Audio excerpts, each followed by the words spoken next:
Muy bien, vamos a continuar con las entrevistas con los invitados. Es un gusto saludar en este espacio al exalcalde de Caracas, líder opositor, que nos acompaña aquí en Noticias Caracol en Vivo. Antonio Ledesma está conectado con nosotros luego de todo lo ocurrido el pasado 3 de enero en la captura precisamente de Nicolás Maduro. Es la primera comunicación que tenemos con él. Señor Antonio Ledesma, bienvenido. No, muchas gracias, Rango, y a toda la equipo, a toda la apoyo, por L- supuesto, a la noticia, no solamente en el mundo entero, de las redes sociales. Muy bien, yo quisiera que partiéramos de una pregunta inicial, una pregunta genérica que tiene que ver con su opinión, su, digamos, posición frente a la captura de Nicolás Maduro el pasado 3 de enero. Bueno, esto confirma lo que a mí se me ha ocurrido decir el fin de semana, el fin de año, como un mensaje a los venezolanos que tuvieran paciencia estratégica, que cuando Maracolina y el Mundo González han dicho hasta el final está pasando, no son consignas vacías, no han sido consignas vacías, y por eso la lectura que hay que darle, sin perder el foco a lo acontecido en la madrugada del 3 de enero, es que se logró el objetivo por el que venimos luchando por más de 2 décadas los venezolanos. No hay que perder la brújula, eso es lo esencial. Ya el dictador Maduro no está usurpando los poderes públicos, se ha descabezado la mafia y así como se ha dicho que eso no retoña, tampoco las mafias pueden dar por mucho tiempo a sus anchas cuando le ha sido descabezada la cabeza que dirigía toda esa corporación criminal. Ahora, doctor Antonio Ledesma, la otra gran pregunta que surge es, ¿qué viene para Venezuela? ¿Qué viene para su país? ¿Cómo se daría una posible transición, que es lo que ustedes vienen, como me dice usted en la entrevista, luchando hace más de 2 décadas? Tiene la libertad plena, eso no podemos tener absoluta duda. Por supuesto, esto lo vamos dando paso a paso. Estamos luchando, como lo he dicho, con una corporación criminal. Alguien que tiene articulaciones con bandas delincuenciales transnacionales, con núcleos del terrorismo internacional que van desde Hezbollah, Al Qaeda, con los que operan dentro de Venezuela como si fuese su guarida. Me refiero a los grupos de la cuando no es el ELN, es Marquetalia metida en el eje del Catatumbo, o los grupos que se disputan el control de las rutas, la zona de la Bauca. Estamos luchando con un régimen corrompido que ha cometido el saqueo más grande de la historia de la humanidad. No hay en la historia de la humanidad un robo, un asalto, un atraco, una expoliación que pueda nivelarse a lo que ha ocurrido en Venezuela. Eso indica que lo que se ha logrado el 3 de enero es significativo, es relevante, es el paso más importante, pero que todavía falta, por supuesto, consolidar el proyecto de la transición democrática que deben encabezar, sin duda alguna, el Mundo González y María Corina Machado. Lo que se está viendo ahora son los escarceos de los que tratan de actuar como accesorios de esa tiranía, los que pretenden actuar como los causavientes de una tiranía, pero que no tienen, como se dice coloquialmente, vida. Además, allí no hay coherencia, como sí la hay en el caso de Maracolina y de Mundo González, coherencia, compenetración, confianza, planes como el Plan Tierra de Gracia, reconocimiento dentro y fuera del país, un respaldo moral, popular, creciente a favor del mundo de María Corina Machado. Lo que hay en torno a Daisy Rodríguez, Osvaldo Cabello, General Padrino López, es desconfianza, es duda. Y además, permíteme ya para finalizar esta reflexión, cuando tratan de decir que invadieron a Venezuela, no. En Venezuela no hubo una invasión militar. En Venezuela hubo una operación quirúrgica militar policial para reducir al cabecilla de una corporación criminal. Y Venezuela está invadida desde hace mucho tiempo por estos grupos de la narcoguerrilla colombiana, por los núcleos del terrorismo, por los agentes de Rusia, de Irak y los cubanos. Tendrán que explicar qué hacían, según lo que estamos escuchando en la introducción de esta entrevista, más de 30 agentes cubanos haciendo el papel de anillo de protección de Nicolás Maduro. Esas son las cosas que se irán aclarando de manera progresiva hasta que lleguemos a instalar el verdadero gobierno de transición en Venezuela. Le entiendo perfectamente, 32 militares que hacían parte de este anillo de Nicolás Maduro, pero tengo una pregunta. ¿Cómo se imagina usted esa transición? Porque es que deja un sinsabor la declaración de Donald Trump cuando deja por fuera a María Corina Machado, cuando sencillamente dice que las negociaciones de ahora en adelante se harían con Delcy Rodríguez. ¿Cómo tomaron ustedes desde la oposición estas declaraciones? Es que a María Corina Machado no la desequilibra el hecho de que no digan ella va a asumir la presidencia de la República. María Corina ha demostrado con hechos, no de la boca para afuera, que de alma, conciencia y corazón para ella primero está Venezuela. Permítame un ejemplo. Cuando Maduro inhabilitó a María Corina para sacarla de la competición electoral después que habían acordado respetarle sus derechos en el diálogo de Barbados, María Corina no se fue a rumiar a su casa o se fue a provocar reyertas callejeras o a soliviantar a la gente. No, ella no tuvo ningún tipo de despechos. Ella tuvo más bien un control espiritual, emocional, propia de un estadista como lo es María Corina Machado. Y siguió adelante. ¿Por qué? Porque apoyando a Edmundo González, ella estaba apoyando en la búsqueda del objetivo fundamental, que es la liberación de Venezuela. Para María Corina Machado en este momento, más allá de lo que pueda decir el presidente Donald Trump, sus apreciaciones, con su peculiar estilo de referirse a uno que otro tema, lo fundamental es que en 2 horas se logró lo que no ha podido hacer la Corte Penal Internacional en años de investigación, porque también, así como en Estados Unidos se le acusa a Maduro de narcotraficante y terrorista, en la Corte Penal Internacional se le acusa de perpetrador de crímenes de lesa humanidad. De allí que la transición de Venezuela va a ser ordenada, Dios mediante. Vemos que con Delcy Rodríguez no hay estabilidad. Han querido establecer un estado de conmoción. Si Maduro era perpetrador de un estado terrorista, imagínese usted lo que tendrá que pretender hacer Delcy Rodríguez para mantenerse unos meses, unos días en el poder. No tiene respaldo popular, no tiene credibilidad y sobre ella además ronda el fantasma de la sospecha con esa pregunta: ¿quién entregó y traicionó a Maduro? Claro que sí, como hay tantas noticias, doctor Antonio Ledesma, en este momento en desarrollo, yo continúo con usted con esta entrevista, simplemente menciono que a esta hora se está instalando entonces esta sesión de seguridad de la OEA, justamente convocada a raíz de lo ocurrido allí en Venezuela, y por otro lado vemos también la imagen de donde está la prisión precisamente de Nicolás Maduro, allí en Nueva York, en Brooklyn. Pero continuamos con esta entrevista que está muy interesante. Doctor Antonio Ledesma, esta mañana o en las últimas horas, la misma María Corina Machado ha dicho que ella, Edmundo González, son los legítimos elegidos por el pueblo de Venezuela y ha dicho María Corina que va a regresar a Venezuela. Bueno, María Corina tiene muchas virtudes, lo digo no por alabarla, no necesita que le estemos adjudicando loas ni reconocimiento.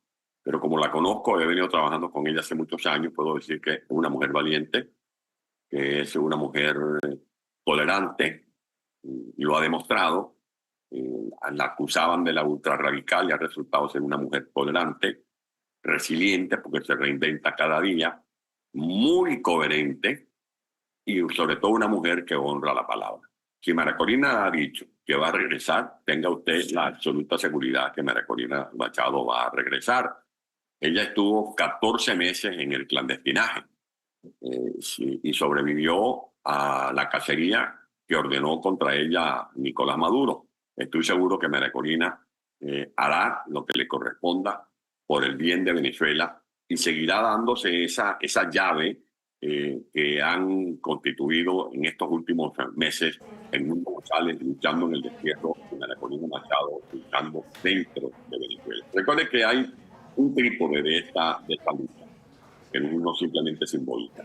Uno, la legitimidad de origen, el liderazgo legítimo. María Corina fue elegida candidata presidencial con el 93%. Esto no lo ha obtenido, creo que ningún líder político ni en Venezuela ni en ninguna parte del mundo, que gane una consulta popular con el 93%.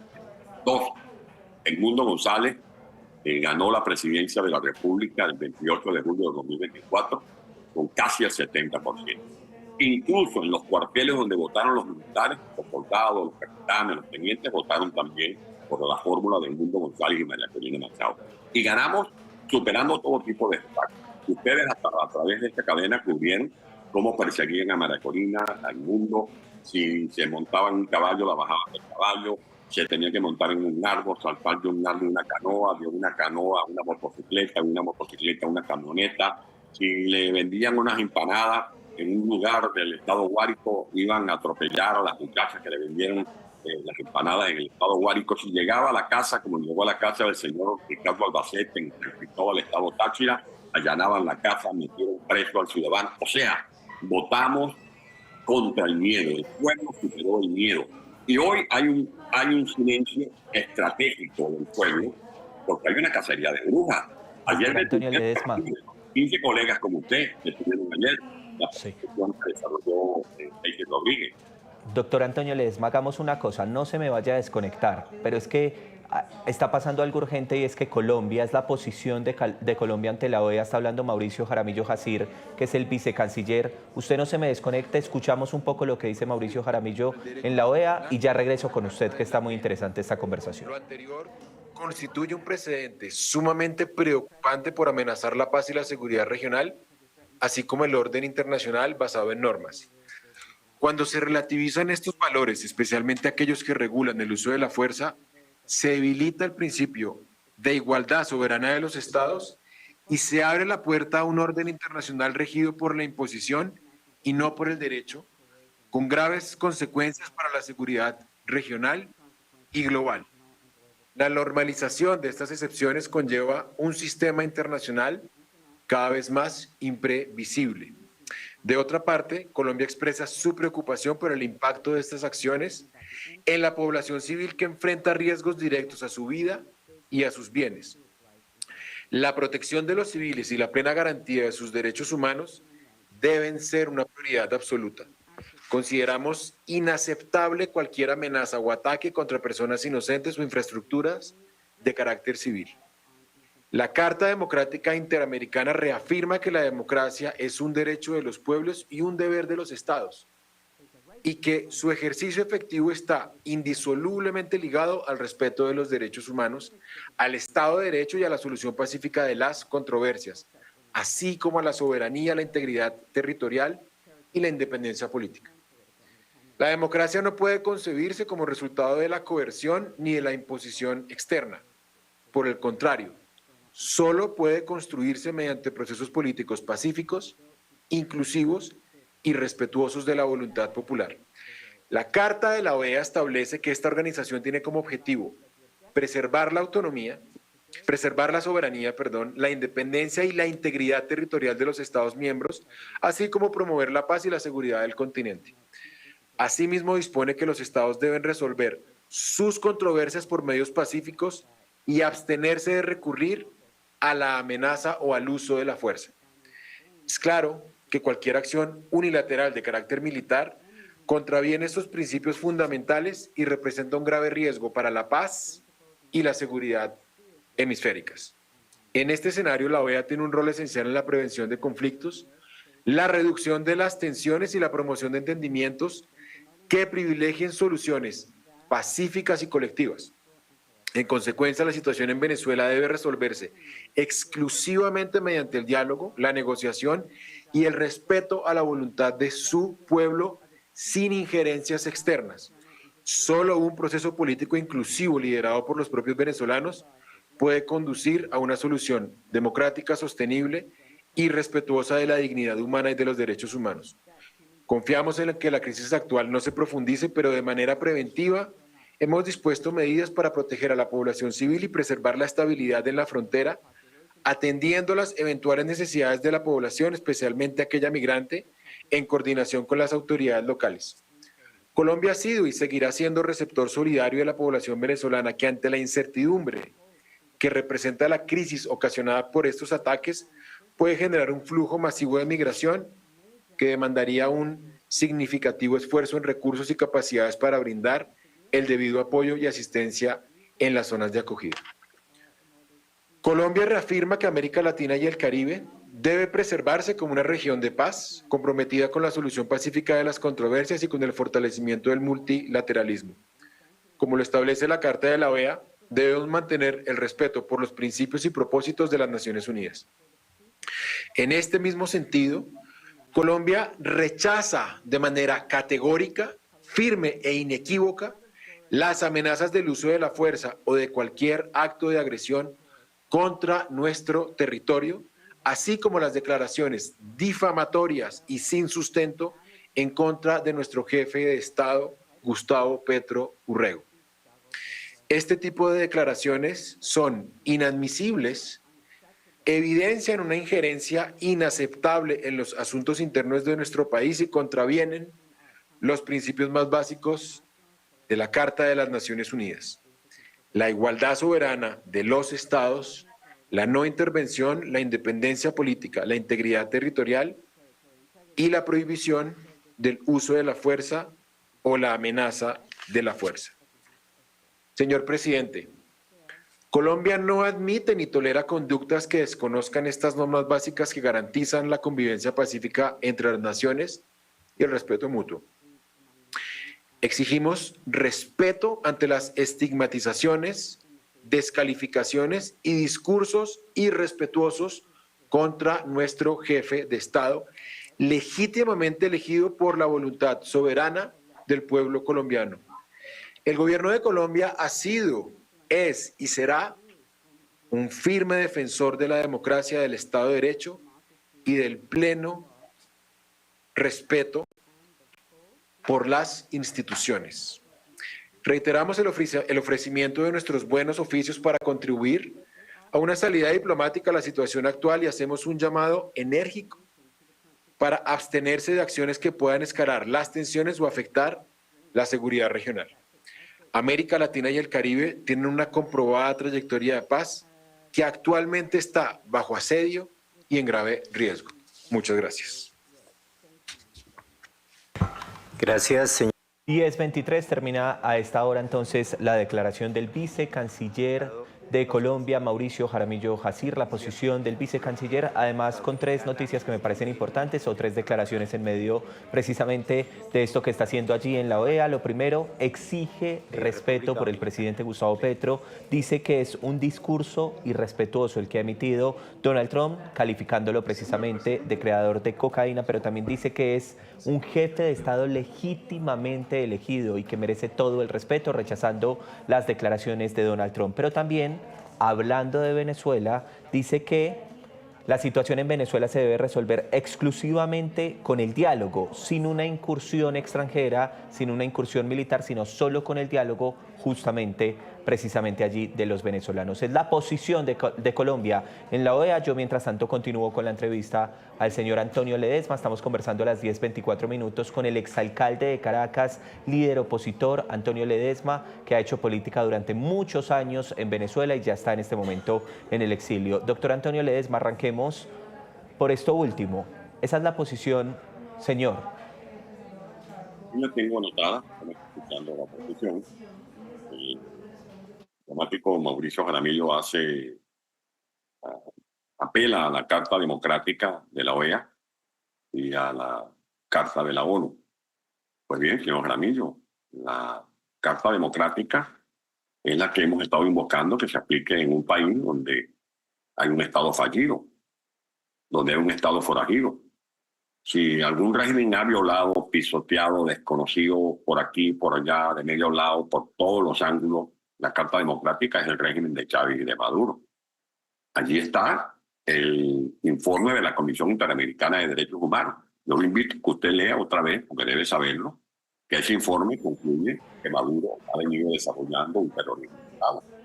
Yo le invito a buscar la resolución de la ONU, que concluye que en Venezuela ha tenido lugar una catástrofe humanitaria compleja, definida así por la ONU. Yo lo invito a leer el último informe del 21 de septiembre del año pasado, presentado en Ginebra por el Grupo Independiente de Trabajo de la ONU.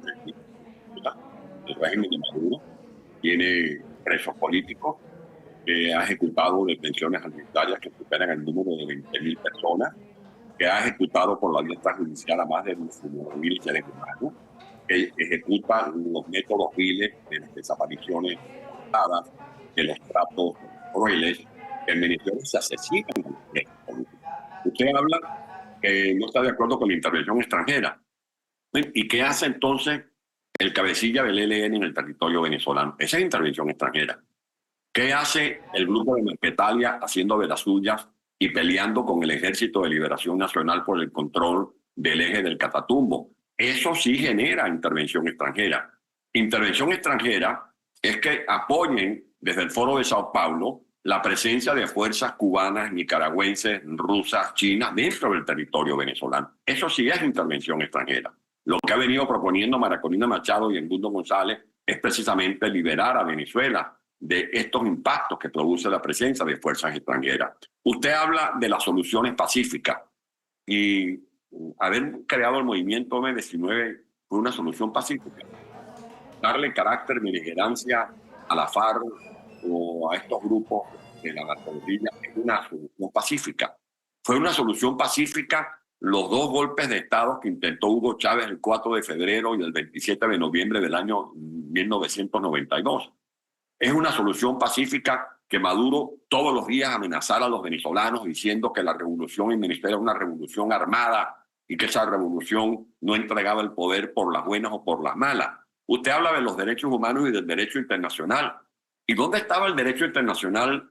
Permítame que hable en primera persona cuando más de 120 efectivos militares y civiles por órdenes de Maduro me secuestraron. A mí, 120. Que yo no me he fumado un pito de marihuana. Yo no soy narcotraficante, como sí lo es él. A mí me sacaron de la alcaldía después de haber sido electo por más de 800,000 votos. ¿Dónde estaba el derecho internacional cuando inhabilitaron malamente a María Corina Machado? ¿Y dónde estaba el derecho internacional cuando el 15 de enero de 2018 ejecutaron en tiempo real al inspector Óscar Pérez y a sus compañeros que estaban en una casa de una zona conocida como el Junquito de Caracas por órdenes de Nicolás Maduro? Los acribillaron. ¿Dónde estaba el derecho internacional cuando al concejal Fernando Albán lo torturaron en una cárcel llamada La Tumba, ubicada en Caracas, y después que lo mataron porque no soportó las torturas, lo lanzaron por un ventanal del piso 10 de esa torre, lo lanzaron ya hecho cadáver? ¿Dónde estaban esos derechos, los derechos internacionales? ¿Dónde están los derechos humanos de la gente que se está muriendo de hambre en un país donde Maduro y su pandilla han saqueado más de $1 trillón de dólares, porque es el saqueo más grande de la humanidad? Usted habla de salida diplomática. Otro foro como el de Barbados, porque se han hecho 10, 15, no sé cuántos diálogos, y de todos se han burlado. El presidente Pietro, el presidente Lula, López Obrador, tienen más de un año pidiéndole a Maduro que muestren las actas y no las va a mostrar, porque no tiene acta. Lo que tiene es el acta de defunción que indica la derrota que el pueblo de Venezuela le propinó. Pero además, como colombiano, el señor Mauricio Jaramillo tiene que saber que el Clan del Golfo opera en más de 392 municipios. Eso sí es un atentado contra la gente y los derechos humanos. Que según la Marquetalia de la FARC, operan cerca de 280 municipios. Que el ELN controla prácticamente 231 municipios. Afectar a la gente, los derechos humanos, es ese desplazamiento forzado que hemos vivido los venezolanos, que ya somos más de 9 millones en la diáspora, pero también en Colombia, de los miles de seres humanos que se han tenido que mover por las complicaciones que han tenido en Nariño, en el Cauca, en el Chocó, en Antioquia, donde operan estos grupos irregulares. De allí que no me vengan con este cuento de que estamos defendiendo los derechos humanos a un pueblo que ha sido víctima de los más escalofriantes hechos o violaciones de derechos humanos, como lo ha vivido no solo el pueblo de Colombia, sino el pueblo de Venezuela. Doctor Antonio Ledesma, y por eso no quise interrumpirlo y por eso además quiero que usted se exprese frente a lo que ha dicho Mauricio Jaramillo, y también por eso quiero hacerle esta pregunta, porque él dice que la situación en Venezuela debe resolverse exclusivamente con el diálogo interno en Venezuela. Pero usted al inicio de esta entrevista me decía, llevamos, Pablo, más de 20 años en esta misma situación. Pero es que el pueblo se expresó el 28 de julio y le ganamos a Maduro contra viento y marea. Le ganamos con un bloqueo comunicacional. Usted sabe cómo se comunicaban el Mundo González y María Corina Machado con la gente, gracias a esto. Sí. Y gracias a ustedes que podían transmitir los mensajes de María Corina, gracias a los teléfonos, a las redes sociales, porque fue una campaña digital. Se movía María Corina por el país, no le permitían usar líneas aéreas. Imagínense ustedes que el presidente Duque hubiese dado órdenes a las líneas aéreas, a Bianca, a otras líneas aéreas de Colombia, que si le vendían un boleto al candidato presidencial Gustavo Petro, le cerraba, las multaba. Pues bien, eso ocurrió en Venezuela.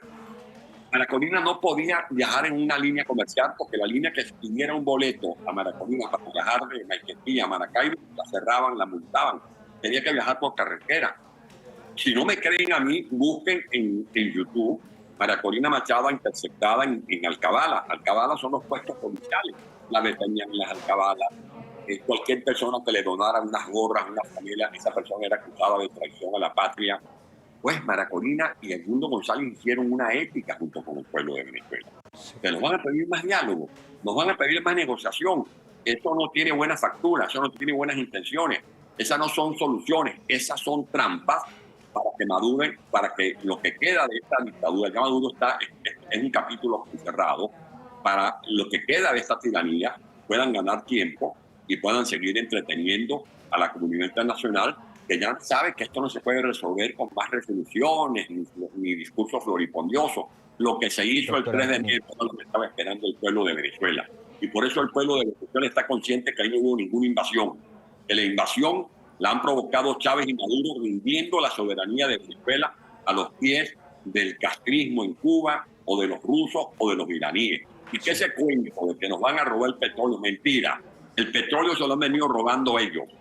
Maduro y Chávez le entregaron a los Castros en Cuba más de 700 millones de barriles de petróleo, equivalentes a más de 47 mil millones de dólares.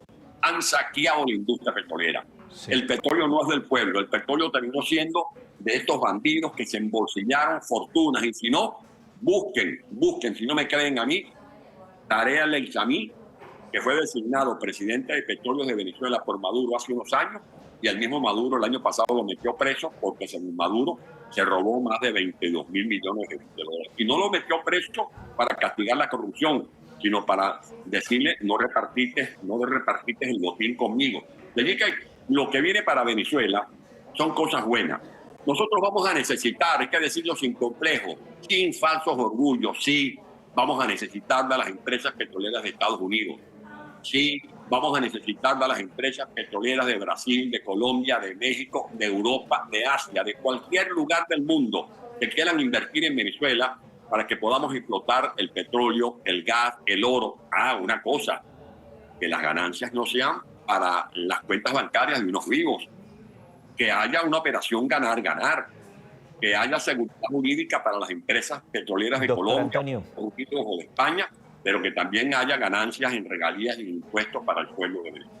Déjeme hacerle una pregunta final. Tengo también otro invitado, es el hijo de Juan Pablo Guanipa, muy cercano a María Corina Machado, que está también en línea en segundos. Doctor Antonio, ¿usted planea regresar a Venezuela? Todos los venezolanos tenemos aquí respeto y espalda un dolor de patria. Yo no sé si tú sabes, Arango, qué es eso, qué es el dolor de patria ausente. Es un sentimiento que a veces es invisible. Son convulsiones que tú tratas de ubicar aquí y allá y no las encuentras. Pero es la añoranza, es la nostalgia. Esa nostalgia que sentí el 17 de noviembre a las 6 de la mañana, 17 de noviembre del 2017, cuando puse un pie en Cúcuta y me dijo el funcionario colombiano, bienvenido a la libertad. Y me fui caminando de espaldas, siguiendo la recomendación que le había hecho el poeta Andrés Luis Blanco al maestro Rómulo Gallegos cuando se fue al exilio en 1948. Repito, vete caminando de espaldas para que sientas que estás volviendo. Y ese es mi deseo, volver. Y me despido diciéndole al joven Guanipa que se sienta orgulloso de su padre.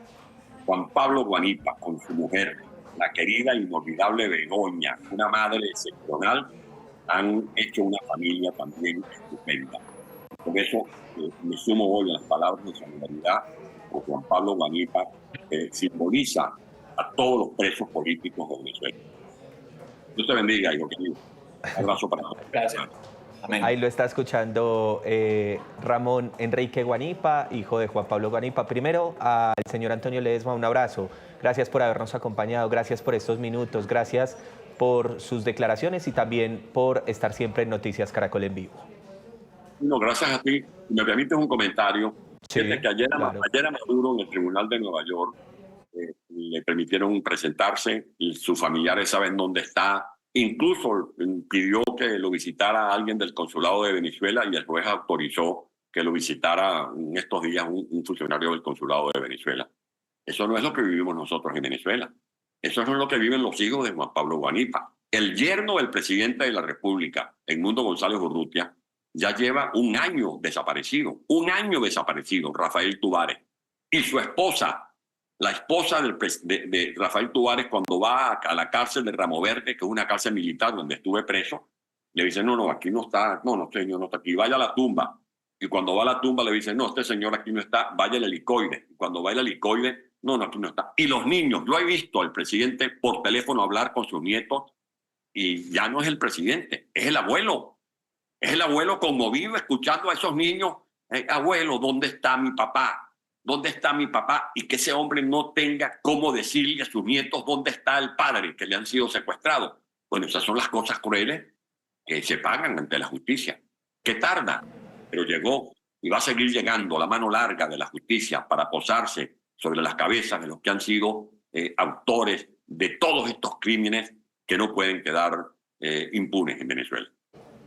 Gracias por ese comentario final. Un abrazo, doctor Antonio Ledesma. Muy bien, continuamos entonces con las entrevistas. Ven ustedes en pantalla, él es Ramón Enrique Guanipa, es el hijo de Juan Pablo Guanipa. Fue detenido Juan Pablo Guanipa el 23 de mayo de 2025. Está completando cerca de 8 meses detenido. Y como lo decía el doctor Antonio Ledesma, y de eso vamos a hablar con Ramón Enrique Guanipa, sin un debido proceso, sin comunicación con su familia, una situación muy difícil. Además, Juan Pablo Guanipa, uno de los más cercanos de María Corina Machado.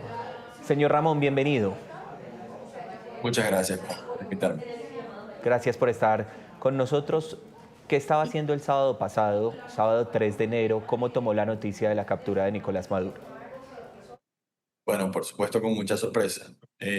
Casualmente estaba despierto esa madrugada, estaba compartiendo con mis hermanos, con mi hija, y es uno de ellos el que me avisa que está leyendo noticias y que estaba sucediendo esto.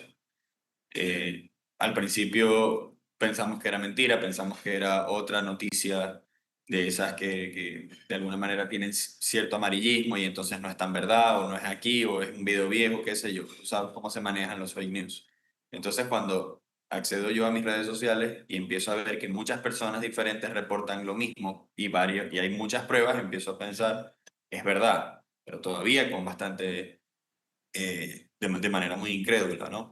Entonces es cuando de repente empiezo a recibir directamente yo mensajes de personas que están en Caracas y lo confirman, amigos, conocidos. Mira, te están bombardeando aquí, ¿qué sabes? ¿Qué está pasando? Yo estoy escuchando estas detonaciones, estas cosas, y me empiezan a reenviar los videos, y entonces es cuando confirmamos que es verdad, pues por supuesto que no sabíamos de qué iba, no sabíamos cuál iba a ser el resultado de la operación, pero indudablemente que en cuestión en escasas horas, cuando se da finalmente el desenlace que consta nada más y nada menos que con la captura de Nicolás Maduro y Cilia Flores, que por supuesto que el sentimiento es de regocijo, por supuesto que el sentimiento es de nos escucharon, nos ayudaron, entendieron cuál era la necesidad de la ciudadanía venezolana, entendieron cuál era lo que nosotros necesitábamos para dar un paso hacia la libertad, ¿no? Porque todo empezaba con la deposición del régimen y quitar a la cabecilla es muchísimo más de lo que hizo o ha hecho la comunidad internacional en todos estos años. Es Ramón, decir, es la acción más inmediata y más contundente. fíjese cómo es Entonces, la por vida. supuesto, con regocijo. Fíjese Diga. cómo es la vida. Por un lado, en Estados Unidos está capturado Nicolás Maduro, su esposa Cilia Flores, y en Venezuela, en Caracas, está capturado su papá, para muchos secuestrado. ¿Hace cuánto no tiene comunicación con Juan Pablo Guanipa?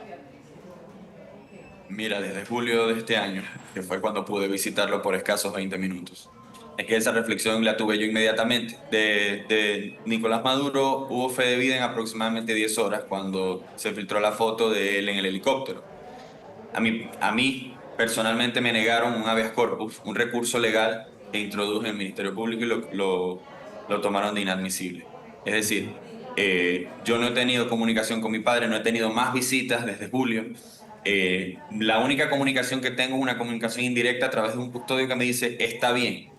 Entonces, esa es la informalidad con la que lo manejan. Y por decir informalidad estoy siendo demasiado cortés, porque por supuesto que es un abuso, por supuesto que es una violación al debido proceso, a sus garantías más fundamentales.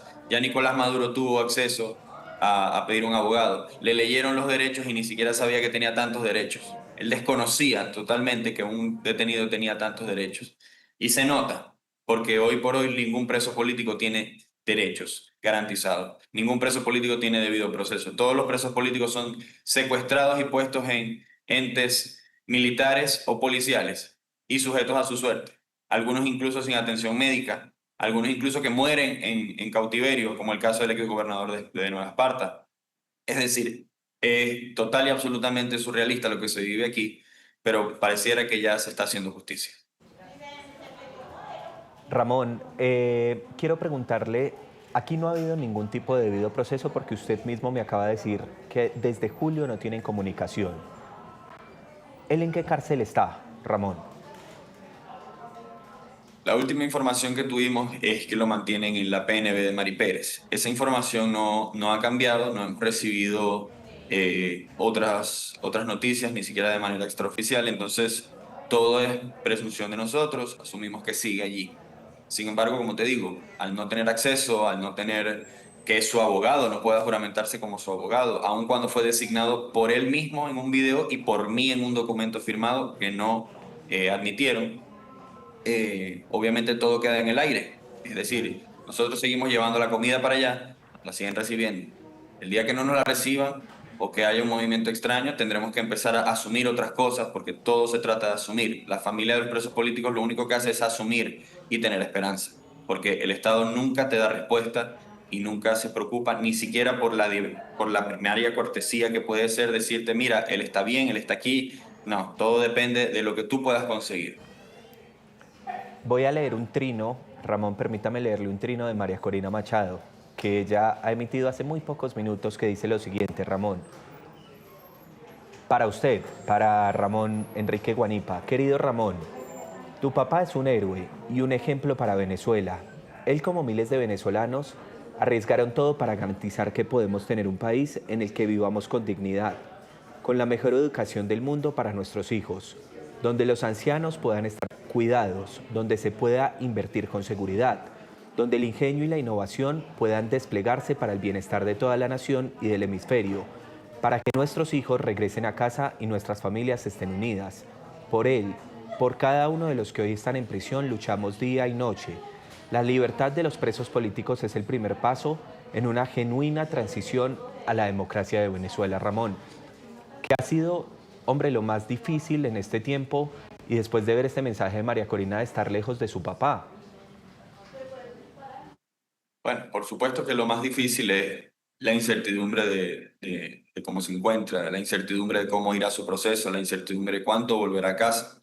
Yo desde el primer día me he mantenido desde este lado, en esta esquina, haciendo lo poco que puedo hacer, que es denunciar su situación, y lo seguiré haciendo hasta el final. Pero por supuesto que lo más difícil es la incertidumbre, como todo en este país. Es decir, la incertidumbre de lo que estaba sucediendo el 3 de enero era lo que estábamos pensando o era otra cosa. La incertidumbre de ahora lo que va a suceder en este periodo de transición con Delcy Rodríguez a la cabeza. La incertidumbre de saber qué pasa cuando vas a salir a la calle. Ahora hay supuestamente decretos nuevos presidenciales que incluso pueden arrestar a la persona que haya apoyado esto. Es decir, que yo ya en esta entrevista supuestamente cometí un crimen. Entonces, la incertidumbre es el pan de cada día del venezolano. Y por supuesto, en mi caso personal, yo quiero de vuelta a mi padre, mis hermanos quieren de vuelta a su padre, y no solo es que lo quieren, es que merecen tener a su padre de vuelta, porque mi padre no ha cometido ningún crimen. El único crimen que ha cometido ha sido ponerle el pecho a una lucha por la libertad, sin siquiera disparar una bala. Y ese ha sido su mayor crimen, porque cuando peleas con un régimen total y absolutamente inmoral, que tú seas una persona con un talante moral es una ofensa para ellos y él lo está pagando en la cárcel. Ramón, ¿cómo toma usted ese apoyo que le da desde la distancia María Corina?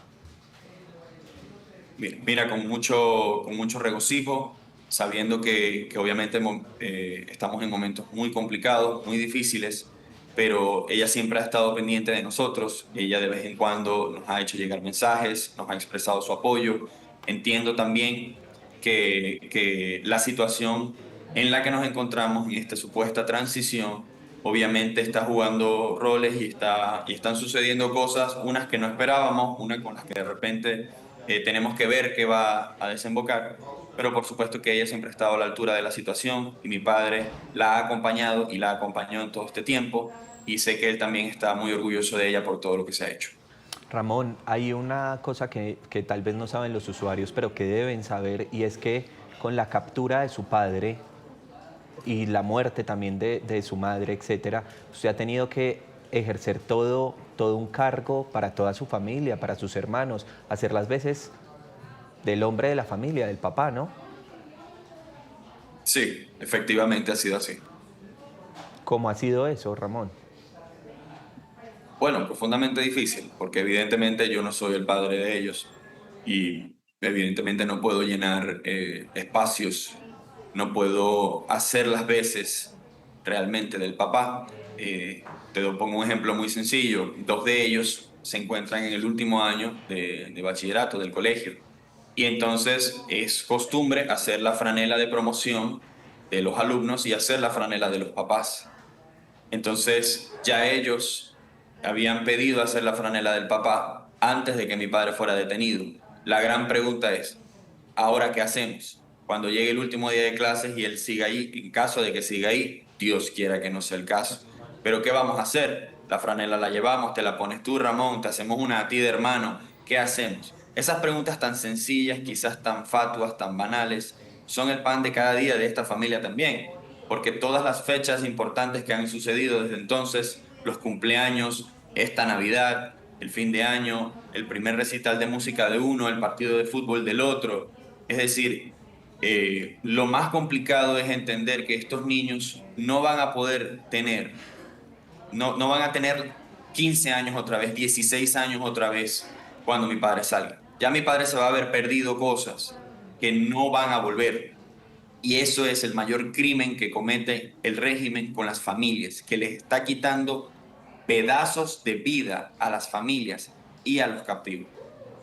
Les está quitando pedazos de vida y como el caso de Ramón, les quiero recordar a nuestros usuarios, hay más de 800 documentados en Venezuela de presos políticos que en este momento están detenidos sin ningún tipo de debido proceso. Por eso es tan importante la voz hoy de Ramón. Ramón, gracias por habernos acompañado, por sacar el tiempo, su valentía, porque como dice usted, cada entrevista que se da también es un riesgo ante una dictadura. Gracias por estos minutos.